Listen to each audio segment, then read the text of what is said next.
to another edition of What Do You Believe? I'm Pastor Devin Croner, the host for this little informal discussion and chat session. And I'm so glad to have you joining us today. Our topic is going to be kind of ripped from the headlines, so to speak. We're going to be talking with a young woman who is just a phenomenal young woman, and a young African-American woman, a businesswoman, an entrepreneur, all of those things. And we're going to be discussing kind of the culture, the Black Lives Matter movement, the race relation issues that are very prevalent right now in the country in 2020 as we are recording this. And we're just going to kind of talk a little bit about her experiences, where we go from here together, because I believe that no matter what side you're on, no matter what the color of your skin, most people look at the situation that we're experiencing in our nation and they see the tragedy of it and they want to see it be better on both sides. They want to see it be better for everybody. Not everyone. Not everyone. I understand that. Uh, but I know that this young woman that we're going to be talking to, Jillian Hooper, is a young woman who believes very powerfully that things need to change. And she's been very incredible at articulating that in a way that is thought-provoking, but not derogatory. And that's so important in this time that I think both sides of the aisle have gotten into rhetoric that is heated and inflammatory. And when we get emotional about some of these issues, and they are emotional issues, don't get me wrong, but when we get emotional in talking about them, then sometimes we lose sight of what the actual goal is. We lose sight of the argument that we're trying to make, and we can get lost in the weeds. And unfortunately, I think the things that we need to talk about, changes in the police force, changes in culture, systemic racism, all those things are things that are important discussions to have. They're vital discussions to have. But a lot of people get turned off. A lot of people get turned away and say, well, you don't want to listen, or you don't want to talk, or you don't want to have this discussion. And some people don't because they don't want to deal with things that are internal. Some people don't because they don't know what to contribute. Some people don't because they really don't see some of the issues. And that is a tragedy in and of itself when we can't look at some of the things that are happening, even in our world today, and look back at our history and our past and see how things were set up uh, for a certain group of people to fail. I mean, that's the reality of it. And the responsibilities that we all have to try and make the situation better for everybody going forward. It's such a powerful topic. It's such a powerful discussion to have, and so needed. And the reality is I don't have all the answers. I don't even know that I have the right questions to ask. I certainly am not going to assume that our guest is going to have all the answers.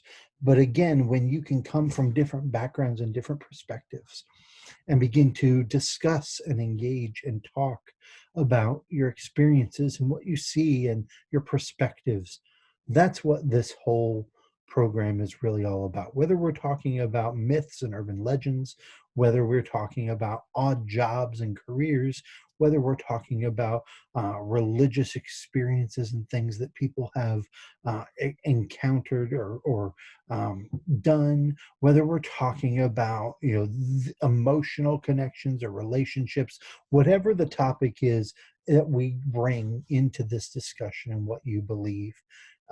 We want it to be that something that is true for the person that's discussing it. It's true. It's something you're passionate about. It's something that is impacting you and others. And that's why every episode that we do is a little different.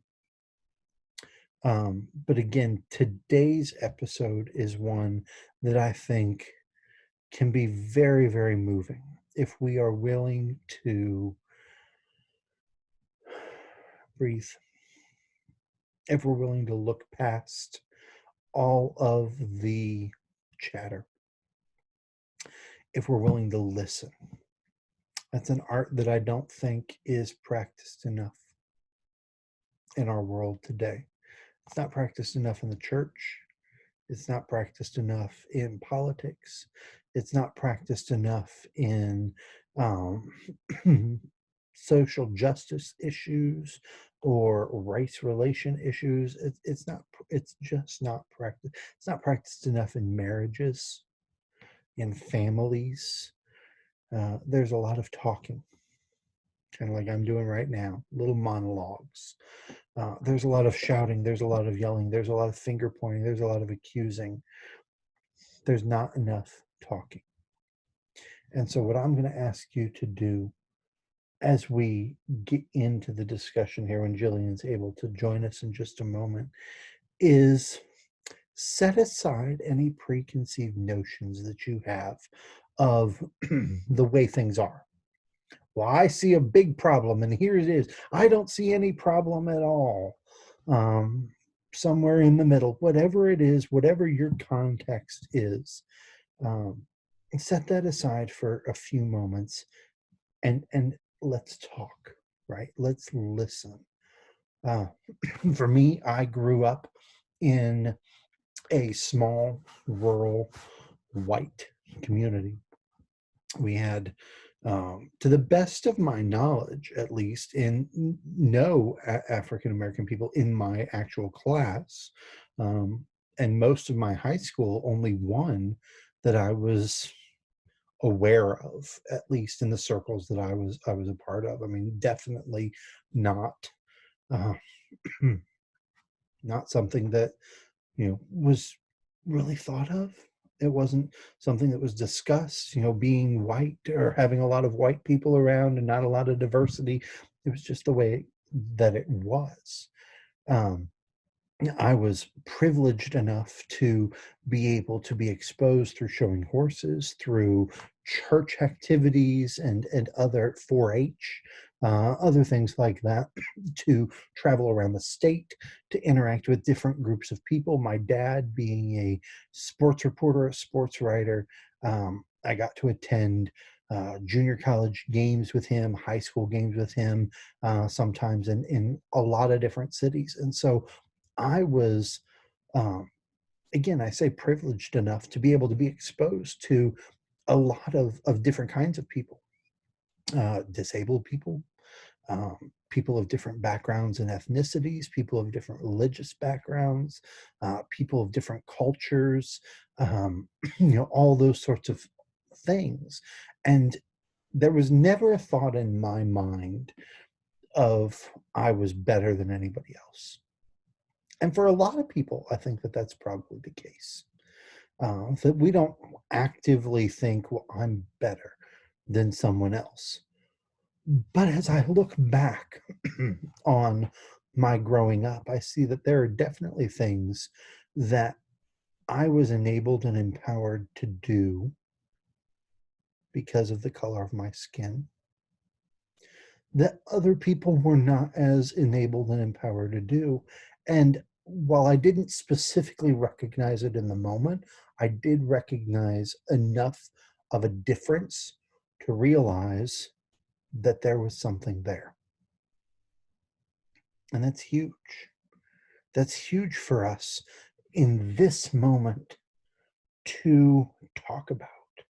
It's huge for us to get together and have the discussion and say we can't do it this way anymore, guys. We cannot go on just pretending like there's no problems. We can't do it. My wife has told the story a couple of times of going to a breakfast with a dear friend um, here where we live in northern Kentucky, and just having breakfast, and with a woman who is highly educated, very affluent, but she's black. And at the breakfast, everything's going fine. They order, they get their food, but then the friend asks for some stuff, some jam, some cream, some something, and is kind of blown off by the server. Just kind of completely ignored. Not once. It wasn't a matter of, oh, I'm super busy. It was a matter of just completely being blown off. And this happened several times, and she just kind of played it off too. Oh, it's no big deal. But at one point, my wife was annoyed and realized this was not okay. And so she said, hey, can my friend get whatever it was she was asking for? And the server immediately responded, oh, yeah, no problem. And we got it and brought it to her. And in that moment, my wife realized the difference that we can just overlook sometimes. That's what we want to talk about today. And so, excuse me, with that, I am excited to welcome. Oh, I love your background too. I'm excited to welcome the magnificent Miss Jillian with us. Can you hear me? Hey, I can. Awesome. Fantastic. So I was just kind of doing a little setup here because, again, this is kind of an episodic thing that I've been doing, just talking with different people from different backgrounds, different perspectives. We've talked to someone about the myth of the Loch Ness Monster. We've talked to someone who's a professional clown. We've talked to someone who's come out of an abusive relationship. We've talked to somebody who's had an angelic encounter. So we're really just talking to lots of different people from lots of different places. Okay. And the idea is always, what is your experience? What do you believe? Where are you coming from? Right. And Okay. that's what, in kind of texting back and forth, I said, I wanted to talk with you because you're someone that, even though we've never met in person, I feel like I know you a little bit through my wife. Yeah. I definitely like you. I think that you're a really cool person. I want to be you when I grow up in terms of being a real estate agent. And I know that you've overcome a lot of challenges in terms of physically, all those sorts of things. But here we are in this moment in time. Whew, hold on, that was weird. There you go. All right, you're back. Here we are in this moment in time in our nation's history, in our culture, where stuff is coming out. And there seems to be, I know that it's a lot more nuanced than this, but it seems like there's two camps. There's the people that are over here saying we had no idea anything was wrong. And there's the people that are standing up and saying, what the heck do you mean there's nothing wrong? This has always been a problem. hmm Right. And there's lots of shouting, right? Lots of finger pointing, Yeah. lots of lots of that. And what I would love to do is kind of have a discussion with you for a little bit about, let's bring it down and let's talk about how did we get here? What are the experiences that you've had and what do we do? So, I mean, this has been a long time coming. Mm-hmm. I think, and it's unfortunate. Here we are. Um, 1968 is when segregation got stopped and all that stuff, and here we are in 2020, and the Black community is still fighting the same fight that they have been fighting since 1776 or 1619. It is just, except for the slavery part, because we're not necessarily enslaved. But it's a struggle. Mm-hmm. Personally, I've personally never grown up in what America would call the ghetto neighborhood. I did not grow up ghetto. I did not grow up um, poor. I was blessed. My parents worked very hard to make sure that we didn't end up there. Mm-hmm. My dad's a retired lieutenant colonel from the Air Force, and he served for 22 years. Mm-hmm. And my mom is a teacher. She's a special ed teacher. She didn't start teaching until after I graduated high school. So I was fortunate to have my mom be a stay-at-home mom, for most of my life. She did do some substitute teaching Mm. here and there while my brother and I were growing up, just to have something to do. But overall, she was a stay-at-home mom, and because we could afford to do that. Not everybody can do that. And so, because of growing up in primarily white neighborhoods, I have always been considered the whitest black girl, Mm. because I didn't speak, any Ebonics. I didn't do any of that. And it's just because of the culture and where I grew up. Um and I brushed it off for years. I let it be said, all of that. And I finally got to a point, probably in high school, where I finally was able to start standing up for myself. And I was like, so what makes me so quote unquote white? Who decides what how you speak is what color you are? Mhm. And that's kind of how I finally started defending that. Like, why all of a sudden am I being considered white just because I don't speak ghetto, I don't act ghetto, I don't dress ghetto, anything like that. And so, that never, like I said, I let it slide for years and years, Mhm. until finally one day I just had it. Um, I had, I've had bosses treat me like crap, chalking it up to, oh, you're just an employee. But I'm like, one of the bosses I had, she was verbally abusive. However, she was also verbally abusive to a couple of the other people in there who were white. So I can't necessarily say that, that she was Mhm. um that she was racist. But I do know that, she definitely looked down on me. Mhm. I am an educated, strong, very strong willed Black woman. I know how to stand up for myself. I know how to do it well, without turning ghetto. And, I know how to speak to people. Right. And, I don't think she knew how to handle that, because everybody she's ever employed had always just kind of let her run all over them. Mm. And I'll never forget that I walked into her office, I closed her door, and I said, "I am not your slave, and I am not your lapdog." And she kind of looked at me, and she didn't know what to say. Mm. And I'm surprised she didn't fire me on the spot. But um, I finally had gotten to a point I had to stand up for myself, Right. because she wasn't, you know what I mean? All she wanted a workhorse. Mhm. She expected me to continue to work overtime, or so. I was getting paid from 8:30 to 5. Mhm. So when 5 o'clock hit, you're not giving me any, hey, you worked late today, come in later tomorrow. None of that. Right. She just expected me to keep working for Mm. like $10 an hour, and was upset when at 5 o'clock all my stuff was packed and I was out the door. Mm. Um, so I say all that to say I've had lots of little experiences here and there. Mhm. I always get the looks, I get the stares, um, and then they hear me speak and they're like, "Oh, well, maybe she's okay," and that's just always been my life. Right. My friends have all, pulled the whitest black girl, the Oreo, I've gotten it all. Mm. Um, but now that all of this stuff is starting to come out, they never saw it as racist. They Mhm. never, and that's how we get here.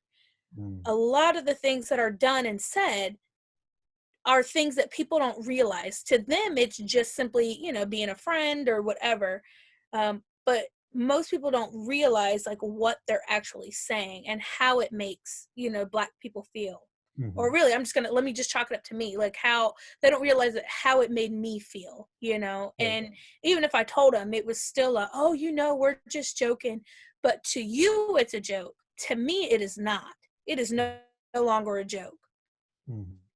And I mean, what you're kind of describing is just categorizing who you are and putting you into a box of this is what you are.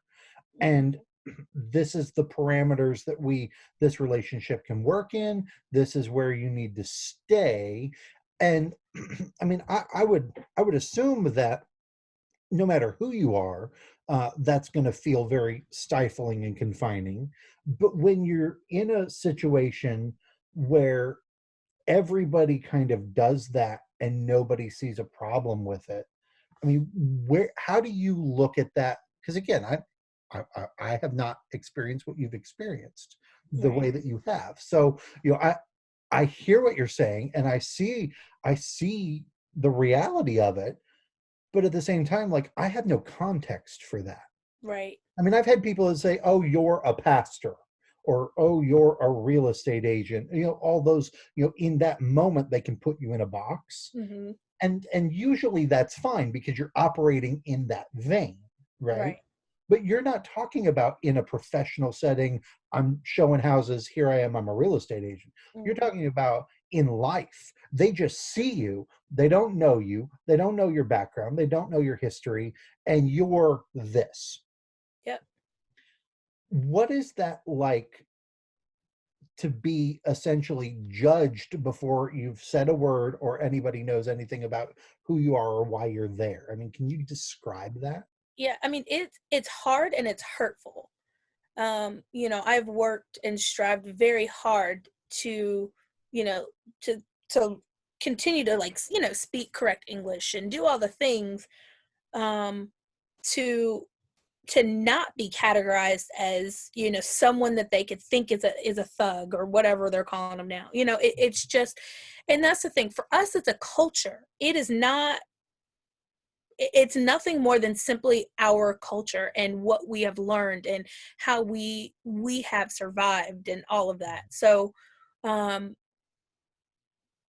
it to know that somebody is automatic. I mean, I know that anytime I'm with my white friends, I automatically have to act a certain way. Mm, I cannot act any kind of way because I will be looked at as, oh, the angry or loud black girl. Granted, I am loud, and that's just simply who I am. It really does run in the family. It's a Hooper get together when everybody is just, yeah. But I mean, you know, we've already have, just by simply looking at us, actually, let me say it for me. Just by looking at me, you could potentially think, oh, she's just a loud black girl. Oh, she's just a big black girl, or whatever. Um, and it's hard to navigate those sometimes. Now, once people start talking to me and getting to know me, they're like, oh, well, she's different than the other ones. mm, And that's kind of how we're looked at. It's, oh, she's not like the other ones. You know what I mean? When it's just simply, I'm a black girl. mhm. You know, And it's still the categorization, right? It's still okay. You might be a different color M&M, but you're still an M&M. you're still an M&M. And that has, maybe again, you haven't experienced this yourself by what you're saying. Maybe you have, but have you seen that affect doors that have opened for you, whether that's jobs or friendships or educational opportunities? Because I know a lot of people say that they have, Right. uh, but when you start, it seems like, to my mind, when you start boxing people in culturally, based on the color of their skin, based on where they're from, oh, you're from the South, you're from the North, whatever it might be, Mhm. that it becomes very easy to segregate not only the people but the opportunities to those people. Right, absolutely. I mean, I know that I have, un- I don't know why, and I saw some meme about it, and it makes sense. If color or race ha- has nothing to do with whether or not you get hired or not, why is it on applications at all? Why, you know what I mean? Why do you need to know before I even walk in the door? Why do you need to know if I'm white or black? Mm, Why can't you just meet me and decide if I'm qualified or not for whatever it is, mhm, based mhm. off of whatever facts I give you, or our meeting, or whatever it would be? Why do you need to know before I even step in the door if I'm black or white? Yeah. And again, that makes sense to me when we're talking about what do we do going forward. Those are the kinds of things that I start thinking of okay, if we want to have equality, if we want to have the equal opportunities, then the easiest thing to do is to stop the segregation. Right. Whether it's we have to have so many people of every ethnicity in applying for college that get accepted. We have to have, like in the sports world. I don't know how big of a sports fan you are, but I love the NBA. I love basketball. Okay. I love football, so.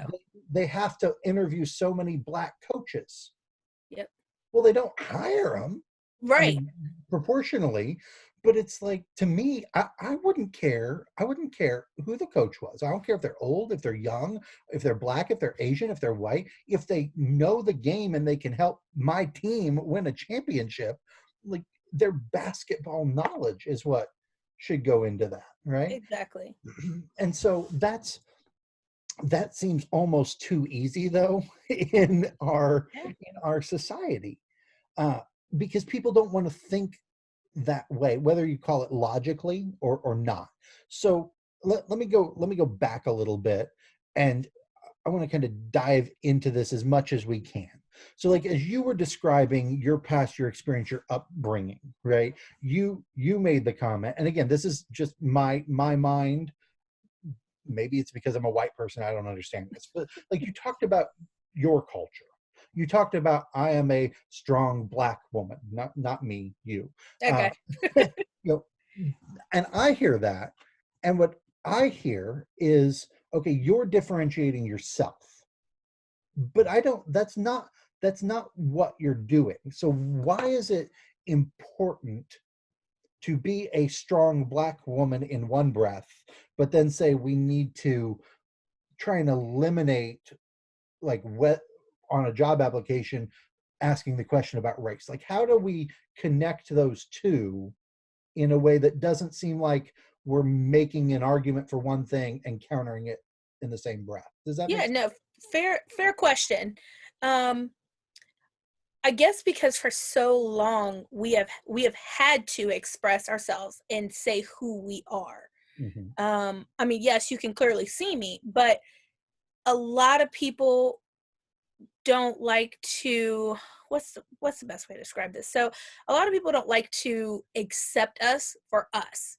Mm. So sometimes we have to be a little more forthcoming so that people don't try to run all over us, because white people for the longest time have, have tried to have control over black people, what they do, where they go, Right. where they live, redlining. We know all about that from our business. And unfortunately here in Virginia, like, we have a whole, Hampton, I think, is a little more mixed, sort of. Mhm. Partly because a couple, probably about 7-8 years ago now, they tore down one of the projects here, and they needed somewhere to send them. So they pretty much contacted homeowners all over the city and said, "Hey, we need your property."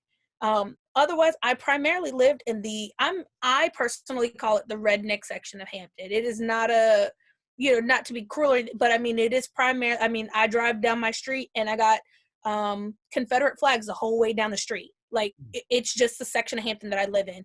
Newport News has like a whole downtown. Back in 50s, 60s, 70s, everybody lived downtown. It wasn't, because it was the black neighborhood. It was just simply, that's where everybody lived. White people lived down there, everybody, with no issue. Mhm. Now, because of redlining, it's primarily all black people, all ghetto people, all poor people. Right. So granted, now, they're fixing up these really nice houses in these areas, but nobody wants to live down there. Right. So, it is hard because of just simply, like I said earlier, like how we are looked at, Hmm. just simply by walking in the door. Yeah. Um, and all, and like I said, although I describe myself as a strong black woman, I also, my number one defining quality is I'm a Christ follower. Hmm. But nobody wants to look at that. You know what I mean? Nobody wants to get to know me. They don't want to get to know, my background or anything like that. They Hmm. they know nothing about me, but they already simply have made up their mind or have some type of notion until I get to speaking with them and talking to them, and they finally go, "Oh, well, maybe she is okay." And then later on, they go, "Oh, well, she's a Christian, so she's okay." You know Hmm. what I mean? hmm So we've kind of set up in our society, even coming out of slavery, coming out of segregation, we still kind of set up this society in a way.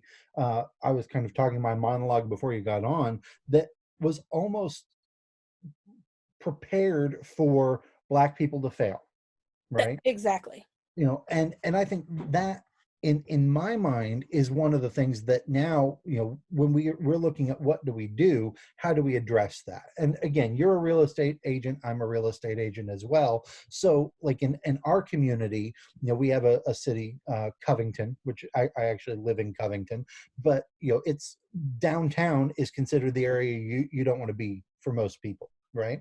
Well, if Hmm. you look at it demographically, who's living downtown? It's Right. poor people, and not all Black people for sure, but the majority of them. Why? Because that's where the cheap housing is. That's where they can Right. afford to live, right? So then you don't have the business development, and that means there's not the tax base and all that. So they start taking sections of the city and saying we're going to develop those, right? Hmm. Where I'm going with this. I know it. And Yep. so you put in all this money to, we're going to put in nice businesses, we're going to put in high-end condos and all those sorts of things, and this seems great on the surface, right? But who are they attracting with Right. that development?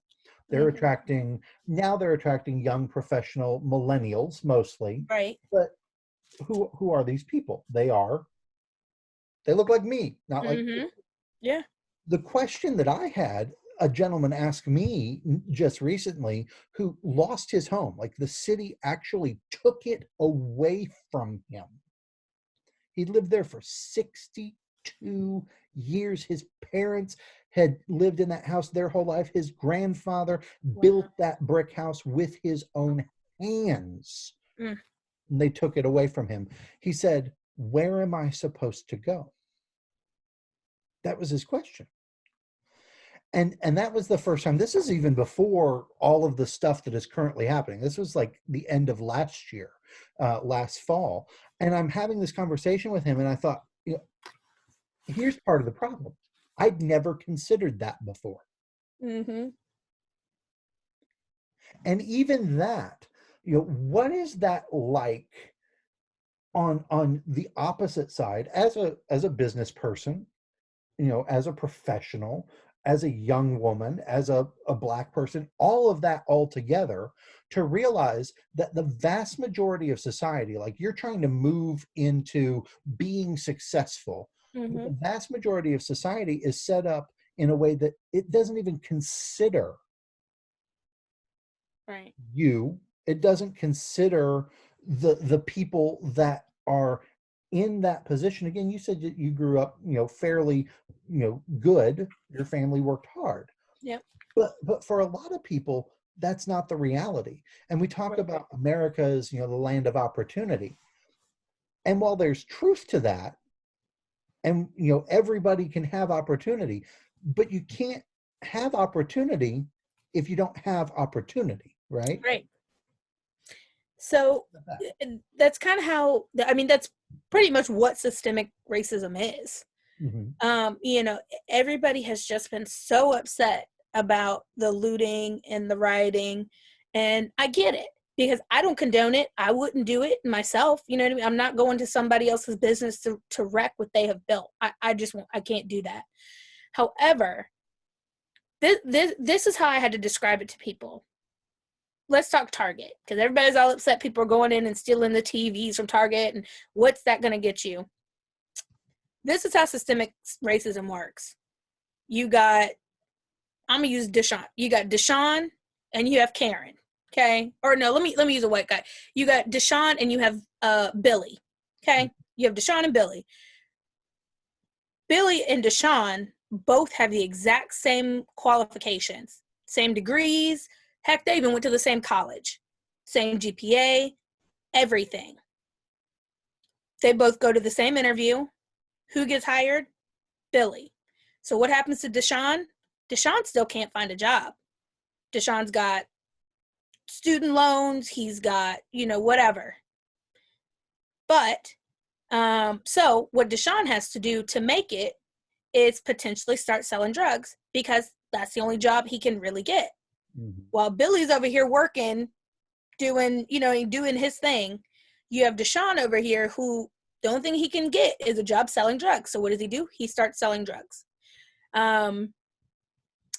The opportunity, but all the money that he's making goes to his student loans and whatever bills he has and whatnot. Okay, just simply trying to survive. Mm-hmm. Something happens, like what's going on in the world. A George Floyd situation happens. They break into Target. They start looting the store. This is the first opportunity that Deshaun has had to now get one of those TVs, because he's worked hard but has never been able to do anything else, just simply because of being Black. So he's going to take that TV and bring it home. So what's that going to do for everything going on? Absolutely nothing. But to him, he finally has something he's always wanted but could never afford to get. Mm. That's how systemic racism is set up.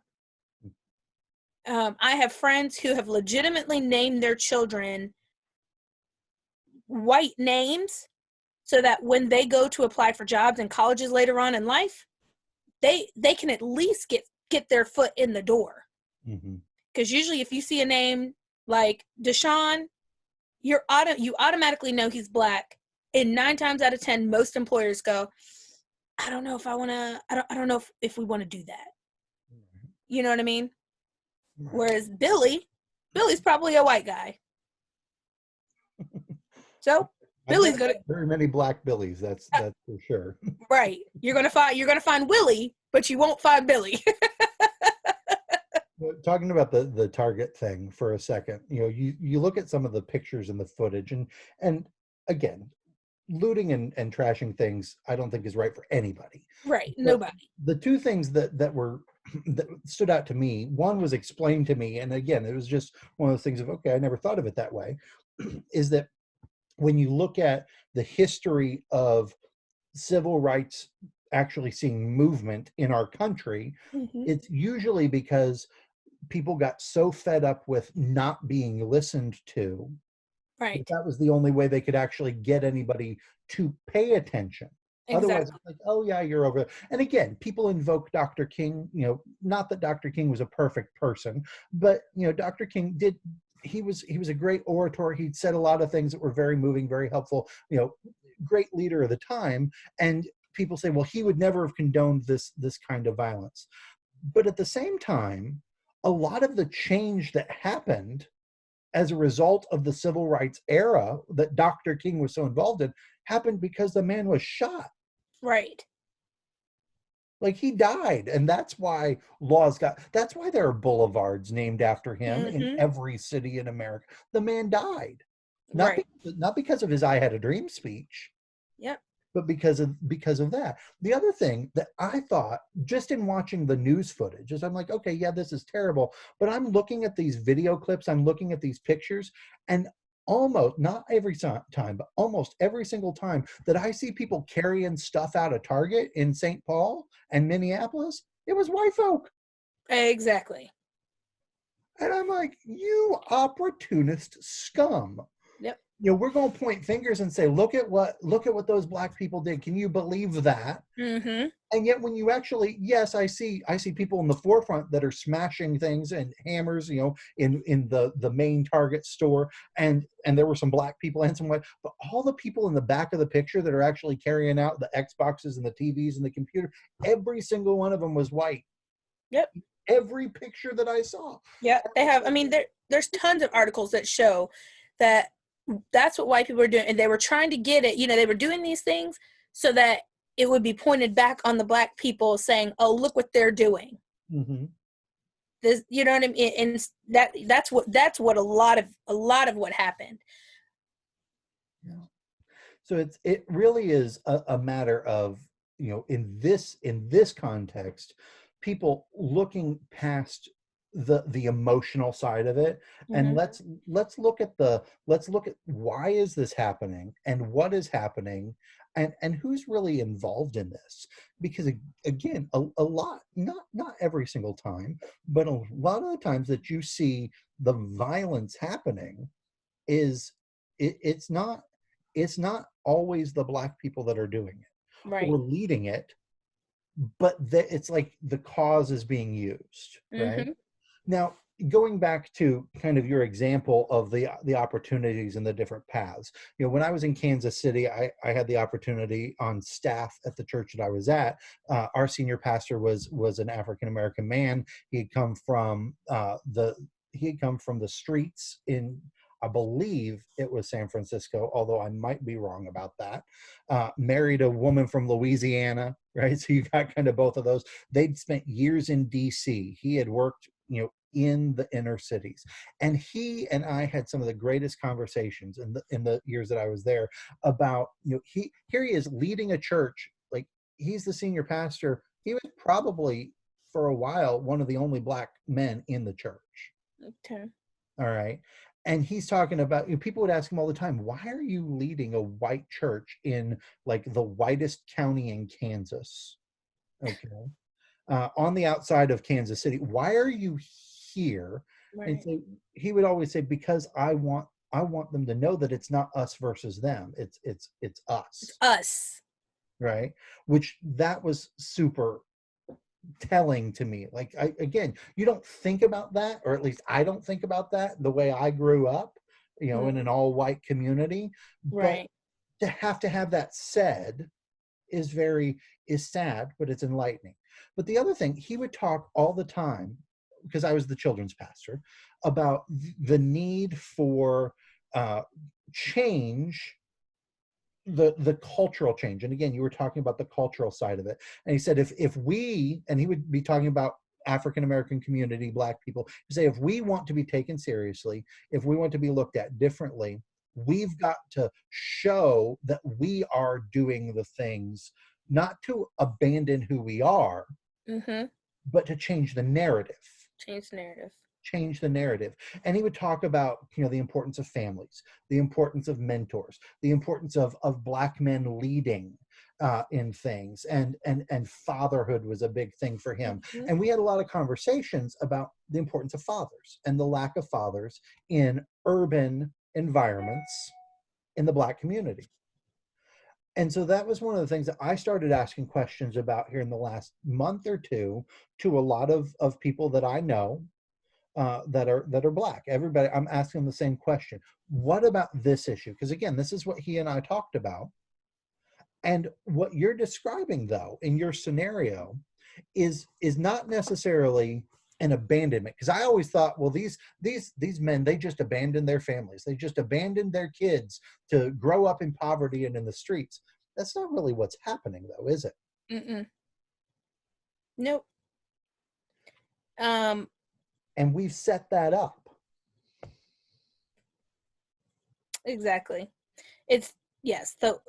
In reality, the white people have set it up for Black people to not succeed. In a lot of instances, not all, Mhm. but in a lot of instances, they have made it so hard for Black people to ever get ahead. There's a YouTube video of a teacher who asked, I think it was like a gym class, and he had everybody stand on one straight line. He said, all right, everybody's going to race. And, but before you race, here, let me ask you these questions. And if you answer yes, you get to take 2 steps forward. If if you doesn't reach for you at all, if it's not true for you, stay where you are. So some of the questions he asked was, if your parents are still married, step forward. And primarily it was all white people. If your if at least one person in your home has a job or something like that, take a step forward. If just all these things that, or if you went to college, or want to go to college and have the money to go to college, take step forward. And so anyways, so then you look back. So what he did was he said, all right, I want you guys to turn around and look behind you. And it was a whole bunch of black kids standing back behind everybody else. He said, this is your privilege. Mm-hmm. You've already got all these steps forward while all these people do not. He said, now don't count them out, because he said, I guarantee you these black guys can smoke you guys even with your head start. But you have to give them a shot first. Mm-hmm. And that's, I mean, it's so true. You have to give everybody a fair shot. And Right. until they prove otherwise. Right. And that's so important. I know the video you're talking about. I love that video clip Yeah. as well. But that's so important. And I want to kind of focus in on that for a moment, because again, I know a lot of people, a lot of white people that say, well, I just don't believe this because, I had to work hard for what I've got. And that it's not that that's not true. Right. And what I'm kind of discovering, I'll use the word, because it's an epiphany. It's not a matter of not knowing it, it's a matter of not realizing it. Is Mm-hmm. that multiple things can be true in these scenarios at one time, right? Like, yes, I had to work hard, yes, I had challenges to overcome, but all of the challenges that I had to overcome were vastly different than the challenges that someone in your shoes has to overcome, right? And so to say that, well, you have the same opportunities that I do is true on paper. Like, Right. you can get an education, you can go to school, you can learn whatever you want, you can pick your career path. Yes, that is true.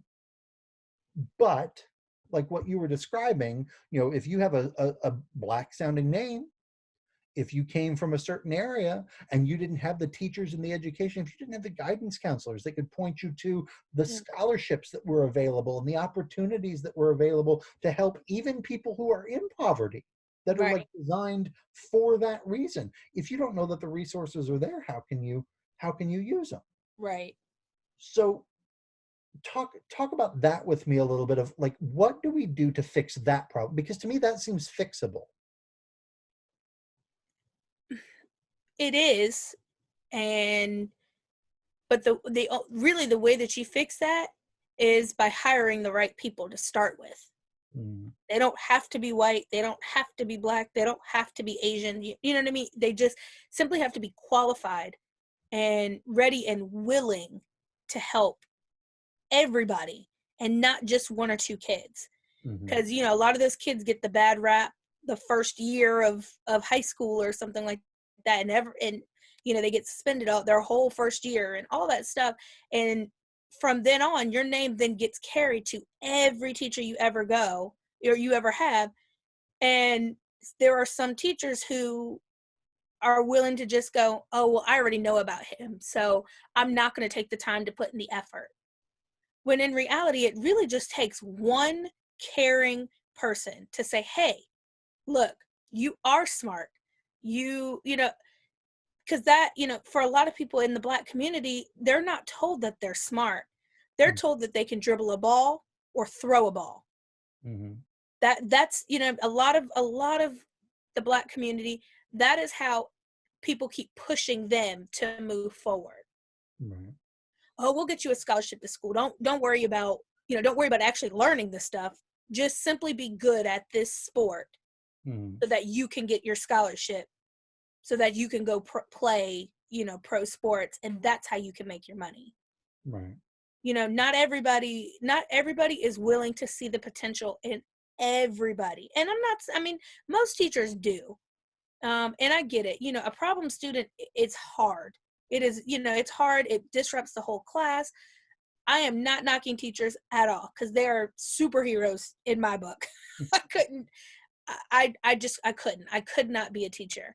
Um, but there are some who throw in the towel on a specific student instead of saying, hey, like, I see what you're doing here. You're probably just, you want attention. You don't get enough attention at home, or whatever it may be. mhm, So, you got to give them a little extra attention to say, hey, oh, you really are good in math. Let's work this out, and let's see how to help you understand it. mhm. Well, and also, I mean, realizing that there can be so many other issues that lead to, those kinds of behavioral issues acting out, uh, Right. mental health issues, Yep. but hunger. I mean, hunger is a huge thing. That's huge. And I don't know what the most recent statistics are, but back before I ended left being a children's pastor, we were being told that as many as 40% of students, the only meal they got during the school day in America, in the most prosperous nation in the world, the only meal they got was the school lunch. Yep.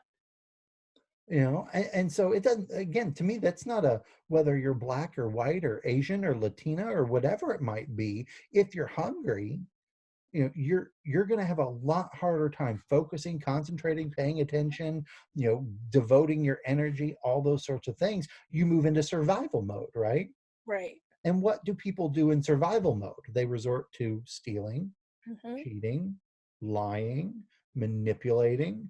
Yep. And we have, again, a system that is set up that's a system of punishment, not a system that is set up to really rehabilitate and help solve problems, right? And have you seen that in your life, in your circle, in your experience, affect differently people, black people versus white people? Is that something that like is as prevalent as they talk about on the news, or is that something that is more isolated to, in Chicago there are these problems but it's not really everywhere? Because again, my context is completely different. Right. Um, so wait, if I'm hearing the question right, is those factors playing into the behaviors? Is that what you're pretty much asking?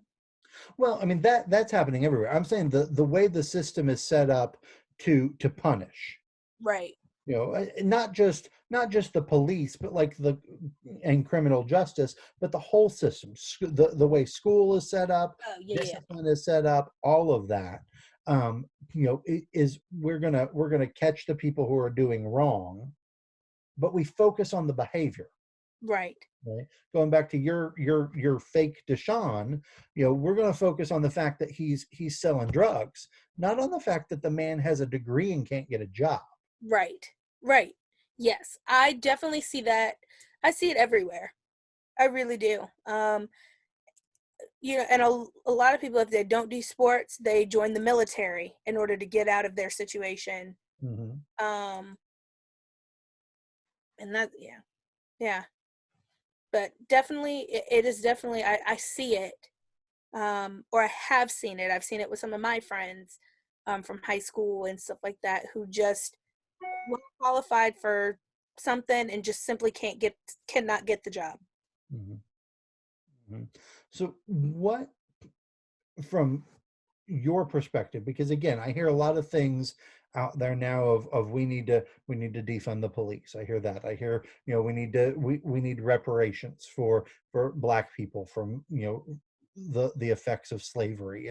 And again, that's a very nebulous term. Like, I don't even know what that means. I hear that we need to do, we need to completely overhaul the criminal justice system. We need to overhaul the education system. And I think there are elements of truth that can be found in any of those areas, right? Hmm. But what are some of the things that, from your perspective, from the people that you are talking to that are in this, that are feeling this, that are living this, that are going out and protesting, that have experienced the racism that I have not experienced, the being put down in a way that I haven't? What are the things in your mind that need to be talked about and focused on, or can be done? Like, what can we actually do? Really, it starts at home because hate is taught. Mm, Hate is just, it's taught. It is not what we naturally come to know because God didn't create us to hate at all. It came from our sinful nature.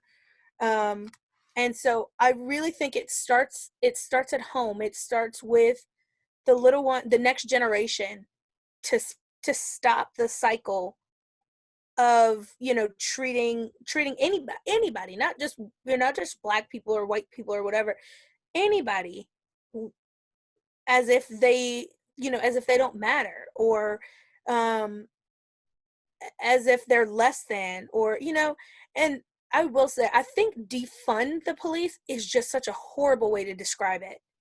I think that's where the negative connotation comes from, because it sounds almost like you just want to take all the money away from the police officers and you just want to send them out there with nothing. Hmm. And I really don't like the term defund the police. Reform, I'm good with that, because that's, there definitely needs to be something there. Um, and I get it. There are some, I know a lot of police officers. Most of them are actually, not most, all of them. All the people that I hang out with are all great people. I don't know every single one of them, so I can't speak to them. But I can speak to the people I know, and um they they don't go in with the intent of going to kill somebody, ever. Hmm. Ever. Um I think I like the word reform more, because I do think that going and taking some of the money that is given to them and go put it towards social workers, or people who are more equipped to handle some of the some of the things that they see. Hmm. um One of my friends, there was a lady who, um what did she have? I wanted to, she had like Alzheimer's or something. And she was, every time they found her, they always called her to go talk to this lady, bring her home, blah, blah, blah, blah. Hmm. Um, which is great. She is compassionate enough to be able to handle those situations. But, let's be real here. Not all guys are compassionate like that. They're just women. For some reason, God made women just these compassionate, most of us, compassionate creatures who can nurture and handle those types of things. But if it were a guy that they would have sent to this lady multiple times, it's a lot. I think it's harder for them to connect with her. Hmm. And this is all just my opinion, because I'm not saying not all guys can do this. Sure. But I'm just saying, like, I feel like if they had sent a social worker, somebody who is trained to handle those types of situations, Hmm. to kind of help with some of the conversations, and hey, like, this is your mom, this is what's going on, we really have to do something because she can't keep wandering around the city. you Right. know let's talk through some solutions, let's talk through some ways. And I mean, granted, as a police officer, she did very well. Hmm. um and but if something else, should something else have been going on in the city that really needed her attention, a robbery, a shoot, whatever, you know what I mean, she's still with this one person, where I think a social worker would have been able, I mean, that's their sole job. Right. Whereas police officers are here to defend and to protect. Hmm. So, Having the right people to respond to the right situation. right, exactly. I mean, we're not going to send a a I don't know. We're not going to send a banker to a house fire. You know what I mean? Hmm. So why are we sending police to mental health matters? Right. Yeah, and I think that's a very valid question. Where we are here in northern Kentucky is considered to be, one of the highest areas for, the drug epidemic in our country, in terms of overdoses and things like that. And I think that's a question that is finally starting to be had more and more in that realm of, are police the right people to respond to these situations, or do we need to be sending social workers, drug counselors? I mean, Right. maybe a police officer is there, like in the group For for protection. protection, but Yep. they're not the one who's dealing with the person and the issue, right? Because in the end, all they're doing, they literally take them and drop them off with the social worker, typically, anyways, and then they go off into their call. So why not take out that middleman and just have that one specific person just respond to the call? Mhm. It's a good, it's a good question. I want to shift gears a little bit. I want to ask you for some insight, some opinion, some feedback on where we are right now with the Black Lives Matter movement. Okay. Again, a lot of white people look at it as an us versus them thing. Right. Um, and you hear the, well, all lives matter. In 2016, it's funny, the timing of it, all the memories that come back on Facebook. It was this same time in 2016. I don't know what the issue was that It precipitated was it. the But Philando okay, Castro. but with the police and the blue lives matter and black lives matter and things like that. And even for me, I look at some of the stuff that I posted then of, well, yes, police lives matter. And I believe that. But I also believe that your life matters. I believe that, the drug addict's life matters. Yeah. But it's kind of portrayed, and whether that's media or whether that's culture or whether that's a combination of things, it's really being portrayed as an us versus them. Right. When you say Black Lives Matter, what a lot of white people hear is nobody else matters. Right. That's not really what the whole point is. Not at So all. talk about that again from your perspective. So from my perspective, nowhere, not one time did anybody say only Black Lives Matter. Mm-hmm. We all we said was Black Lives Matter because the black community is who is being targeted. I can't say me because to my knowledge, I'm not, you know what I mean? I'm not targeted, but I mean, who just simply driving my vehicle, you know what I mean? Like I could get pulled for anything and then somebody find a reason to want, you know what I mean? Oh, well, we need to search your car. Well, why? Mm-hmm. But yeah, not one time did we ever say only Black Lives Matter. We just simply said Black Lives Matter. Mm-hmm. And that is what we are fighting for right now. It's just not simple, just equality as a whole. We don't want to be superior to anybody. I personally, I don't want reparations. I don't want revenge. I don't want any of that. I just want equality, period, across the board for every single person. As a Christ follower, that is what Lord Jesus died literally for every single person, not just for one specific person. And in reality, there were no white people in the Bible. So let's start, you know what I mean?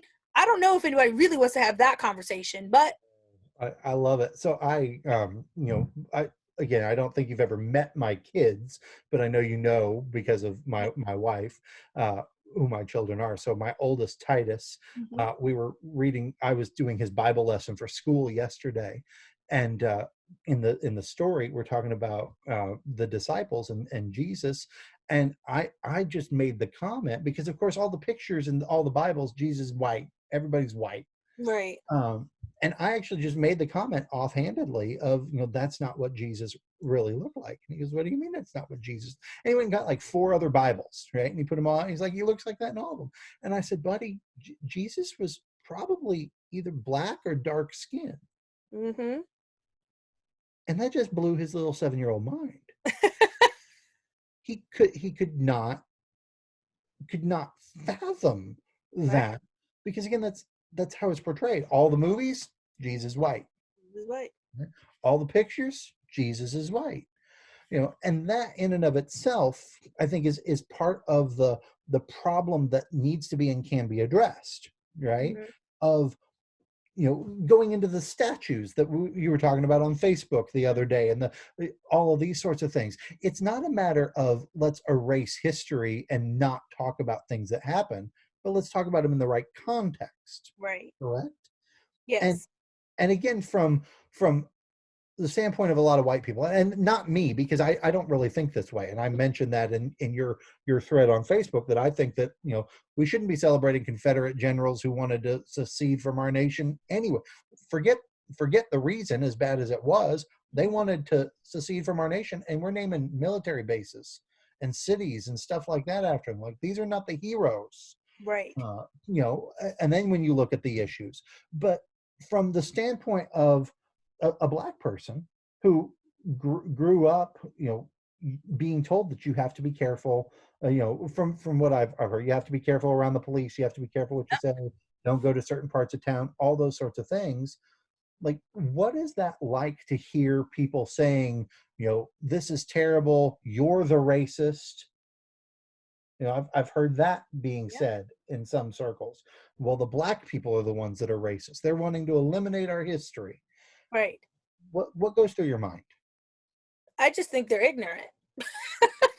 Now, I mean, I really just come to the conclusion that either they're ignorant or they simply don't want the truth. Hmm. They don't. A lot of white people don't want to face the facts of what history really was. Is that white people think, thought, think that they're better than black people just simply for the color of our skin, not based off of who we are, not based off our qualities, not our none of that. They just simply, just because we're a darker color. Hmm. And if you think about it, white people, well, not all, some white people spend all summer trying to be dark. What? You know what I mean? Like, it makes no sense. If white people are so superior to black people, why are you trying to be dark all summer? I've got nothing for you there. I really don't. People spend hours and hours outside in the sun hoping to get dark skin. So that dark skin's okay, but my natural born dark skin is not okay. Why? Yeah, I mean, I think that's a legitimate question. Again, I'm kind of going all over the place now, but going back to the culture and like the inner cities, and you mentioned at the beginning, I don't talk like I'm from the ghetto, I don't dress like I'm from the ghetto, all that sort of stuff. It again, there that precipitates in the minds of a lot of people a certain way that Black people are going to be looked at, Mhm. right? But yet within the Black community, you know, people say this is our culture, this is who we are. Mhm. So what's the balance? And I'm not gonna use the word, but the word that starts with the letter N, right? That, like, why is that okay for a Black person to say among Black people, but everybody else it's not okay? Yeah, I Why is it personally okay to don't like the word. dress? Why is it okay to dress, you know, thug life, Hmm. but then say we don't want to be looked at this way? We want to be looked at as respectable. The question, I guess, and I don't really know how to address this. Of like, how do you have both? Right. Um, in reality, some people just don't have the money to buy the nicer clothes. Now, granted, they could buy pants that fit. I mean, they could, Sure. but I guess just as part of our culture, that's the thing for us. This is what we have done our entire lives. Hmm. Like it's just kind of you know, it's it really it's just kind of who we are, I guess, or how some people it was how they were raised. It was just, you know what I mean? There was no other like option or who's if you're living in a ghetto neighborhood, who's got $500 to $1,000 to buy a nice suit? Sure. You know, I I think it just kind of this is kind of a hard one for me to respond to, but I guess I'm just gonna go with money. I know plays a factor into it Mhm. because Which it's leads easier to back go to buy the a $5, opportunity, right? huh? Which leads back to the opportunity. Right, right. Okay. There are some people that they can't go. They're gonna wear the same for the one black person that finally gets the job. If they can't afford to have multiple choices for outfits, they're going to keep wearing that same exact one every single day until they can afford to go buy something else. You know what I mean? So that they can keep progressing. Right. Now, again, I'm going to ask this question more for the thought process of it from your standpoint. But what you just said is, okay, this is our culture, this is the way we were raised. And I get that. I think that for some people, they would ask the question then, okay, if that's okay, if that's the way that is, what is wrong? And I'm playing devil's advocate here. What's wrong with somebody who grew up, you know, redneck in Alabama or Georgia or wherever who wants to fly a Confederate flag. That's the way they Well, were raised. right. Um, well, the Confederate flag and what it represents and what it stands for, I think, is completely different. Okay, Um, a good point. I mean, they are. They're just two. They're just completely separate things. Because what was the Civil War about? Keeping their slaves. Right. So, to continue to wave a flag or a banner about this topic is kind of strange. If you say that you don't hate Black people, um, oh, it's just my Southern pride, it's my heritage, you lost. I So we, I totally get that. I you do. know, so you continue to wave a flag for a battle that you lost. Makes total sense to me, except for it doesn't. It makes absolutely no sense. You don't see Nazis in Germany still waving the Nazi flag around. A lot of They them, lost. yeah, a lot of them want to pretend that that never happened. This is true. This, you are so right. But the Nazis lost. Mm, So you don't, I don't see anybody else with flags. You know what I mean? You don't go to Germany and just see dozens of those flags everywhere. right. Why? Because to the German people, that was hurtful. Mm-hmm. Lots of people lost lots of families. The people who are still, yeah, still alive today from it, you know what I mean? Those are scars, those are wounds that they will never ever get back. Granted, most of us weren't around during during slavery times. We weren't alive. But those wounds, those, all of that stuff is still there. Mm-hmm. My grandmother was born in 32, I believe. 32, 34, something like that. I want to say it's 32. Anyways, she's 84 years old right now. And growing up with, and as strange as it sounds, my dad being in the military, I was never allowed to answer yes ma'am and no ma'am. And that came from my mom's side, because for my grandmother, all she remembers is the segregation and the all that stuff. You know, you have to call a white person yes ma'am and no ma'am as a term, as a sign of respect or authority over you. So my mom never used yes ma'am and no ma'am either, because to my grandmother it was like she felt like she was still in slavery. She was still feeling less than. Mm-hmm. So I had a teacher in third grade. I lived in South Carolina.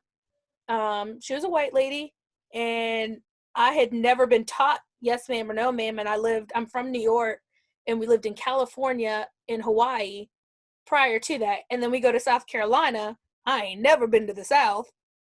And I was like, what? She was like, yes, what? I was like, yes. I was taught to say yes, Mr. Whoever, you know, those types of things. Never yes, ma'am, or no, ma'am. And she called my mom that day after school and said, oh, well, she didn't, just so she didn't use the words yes, ma'am, and no, ma'am, and da da da da. And my mom said she ain't supposed to. And the teacher had no idea what she was talking about. My mom was like, in our home, we don't use it, nor do I teach my children to say that. Mm-hmm. She said, if she needs to respond to you respectfully, yes miss, whoever, no thank you, those are the words that she uses, but never yes ma'am and no ma'am. Mm-hmm. And the teacher was like, okay, she didn't know what to do with that. Right. And I would completely understand that in that position, because again, I'm taught to say that as a term of respect to an Right. adult or to an authority figure, but knowing where that comes from for you, for Mm-hmm. your grandmother, for her parents, Yep. it was a forced compliance, right? Right. We're back to segregating. The idea of being able to sit anywhere you want, to go into any restaurant you want. Right. I've never experienced anything like that. The closest I've come is being in India, where I'm like the biggest white guy that stands out and everybody else is short and brown, and they Right. look at you like, wow, but there was no treating me poorly. In fact, if anything, they treated me better because I was like this anomaly, you know. Yes. So I can't say that I've ever experienced that. But as you describe that and knowing the history, I mean, that makes sense. But that's not something that would even register Right. for most white people. And I mean, I know tons and tons and tons of Black people who do yes ma'am and no ma'am, and yes sir and whatnot. And for most, for not most, for some people, you know what I mean, it doesn't register at all, and they could really care less. But for my grandmother, that was her. It was like a trigger for her almost. Mhm. So she never required it for my family, so my family never required it for me. And I honestly probably won't, if the Lord blesses me with a family, I don't know if I would do it either. Mhm.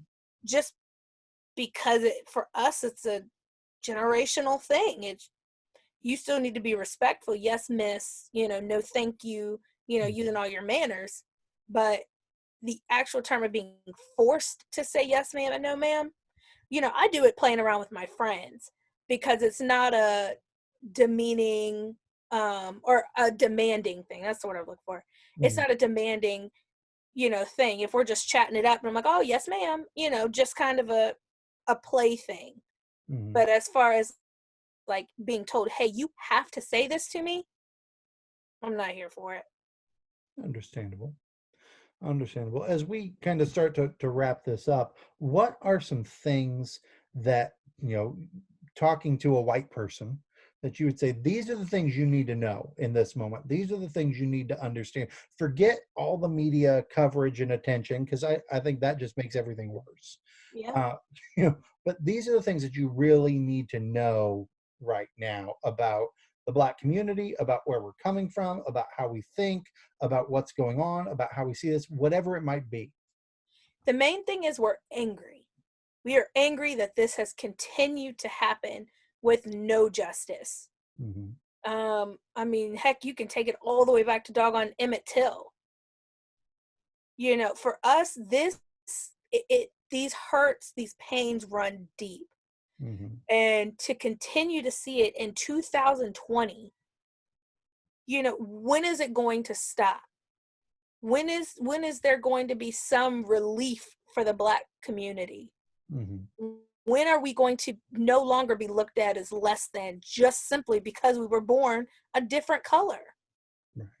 That is I think that's the main thing, that there is a lot of pent up anger, especially, for all the Black people who have been racially profiled and discriminated against and Hmm. everything. They're even angrier than the rest of us. Sure. In that vein, what would be the response when somebody then says, well, what about the crime within the Black community? What about the Black on Black crime, and Black people kill more Black people than anybody else, and all those things? Because again, you can always skew data. It's like the Bible, right? You can find a Bible verse. I mean, Paul says Satan's the god of this world. You want to take that out of context, you can build a whole theology that isn't Right. true at all, right? So you can always find data to agree with whatever you want your point to be. But at the same time, there are a lot of people in this moment, a lot of white people, who are responding and saying, well, what about this? And they want to point to it like, okay, not acknowledging that what you're saying is even a problem, number one. Right. But then what about this, almost as a defense mechanism? Right. Say, I'm not racist. I'm not bad. I'm not evil. What, like, how do we talk about that? What's the response? What's the thought? That, oh, the Black on Black crime thing probably boils me more than anything else, because Black on Black crime was created, the term was created by white people. Mhm. They created it. They're the ones who came up with this stigma for us. Oh.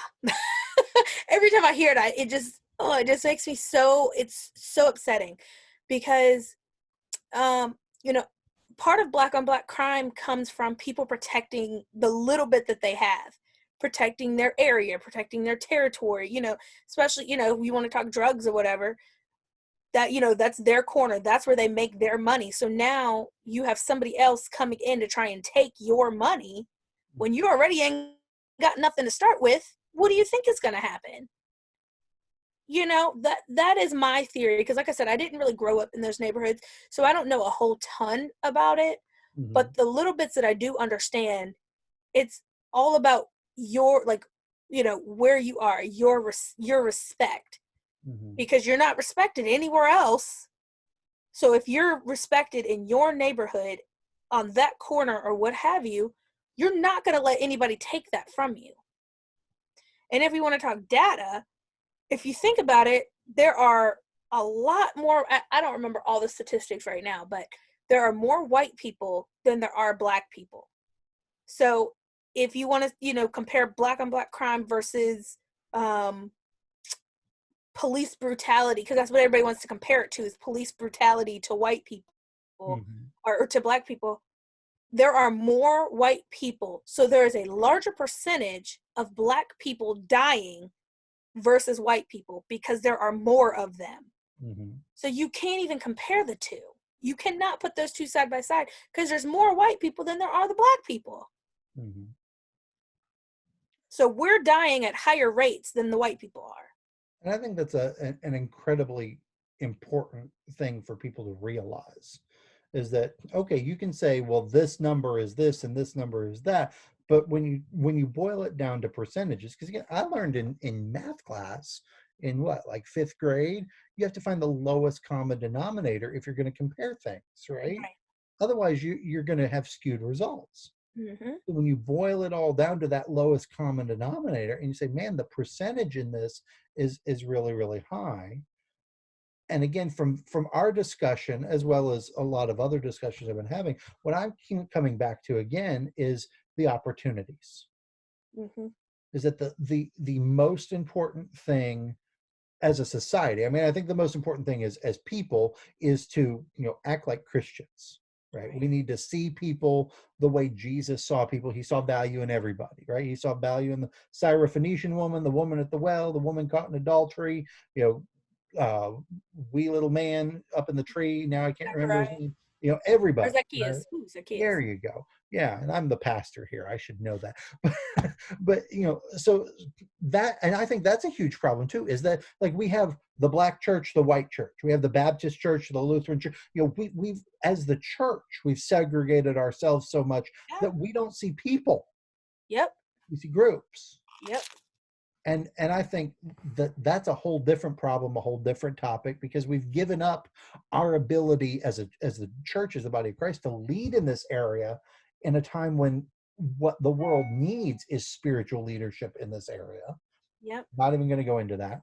But as society, as America, as whatever, finding ways to treat people right because it's the right thing to do, Right. and give everybody the same opportunity. I'm not gonna, I'm not, like, you sell houses, right? Have you ever experienced anybody who has said, I don't want to work with you because you're black? Nope. I Not mean, yet.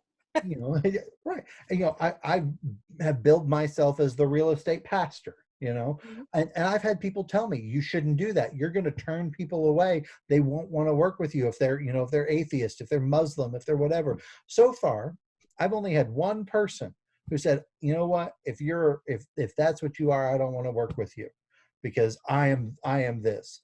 And I said, you know what, that's okay. I don't want to work with you either. Right. Uh, but it's the same opportunity. Right. When you go into a listing appointment, you don't go in as, the black person versus the white person. Right. When is, here's my company, here's my data, here's my marketing, here's what I do. Yep. You're just the expert. Right. And we need to apply that in every area, in terms of jobs, in terms of educational opportunities, and in terms of the way that we are educating and teaching and developing our children, Mm-hmm. right? Because if my kids grow up to be more successful than your kids, we've always looked at it historically as, well, they were just smarter. They were just, Yeah. they were just better. But that's really, at the end of the day, that's not necessarily true. It can't, I mean, it can be true. Maybe they really do have a better IQ, but most likely that's not the case. Most likely what happened was they had a better school. Yep. They had better guidance counselors. They had better opportunities, right? They came from a family that had more money. Right. And those are things we can fix. Right. Those are things. Those are absolutely things we can fix. In my house, I never grew up thinking, do I want to go to college? The only question I was ever asked my entire life is, what college are you going to? There was never really a choice. So, being taught at a young age, this is what you do. This is, that's the only mindset I've ever had. So if we can start having, those types of mindsets about pretty much anything, we might be able to start seeing a little bit of change. Yeah. Steps. But one of the biggest steps, and we're going to end on this, I think is just this, right? It's having conversations. Mm-hmm. It's talking. Because there are things, I mean, some of the questions I asked were devil's advocate questions. Right. Some of them, like, I don't get that. I don't, but I haven't experienced it. Mm-hmm. And if I haven't experienced it, how can I possibly say, well, you're wrong for feeling that way, you're wrong for thinking that way, you're wrong for believing that, because I've never been put in a position where that's how I had to. I've never been put in that box. Yeah. I've never been treated that way. And Mm-hmm. I hope that as people watch this, that they'll take some of these things to heart, that they'll examine some of their own beliefs and thoughts on things, and that they'll look for opportunities to do this, to have conversations. Did we just solve all the world's problems? No, no. But it gives us, hopefully both of us, but at least me, a little bit different viewpoint, a little bit different starting place for the next day and for the next conversation. Yeah. Absolutely. Well, I want to thank you so much for your time. You've been Thank you for having fantastic, me. and I appreciate it so much. And have a great evening. Thank you, everybody, for watching and joining us. Of course, if you have any other topics you want to suggest, you reach out and let us know. But Jillian, bye. Have a great one. Sell lots of houses, but don't sell more houses than me. I'm just joking. You sell them. We're not in the same market, so you can We're sell them. not. Have a good one. You Bye. too.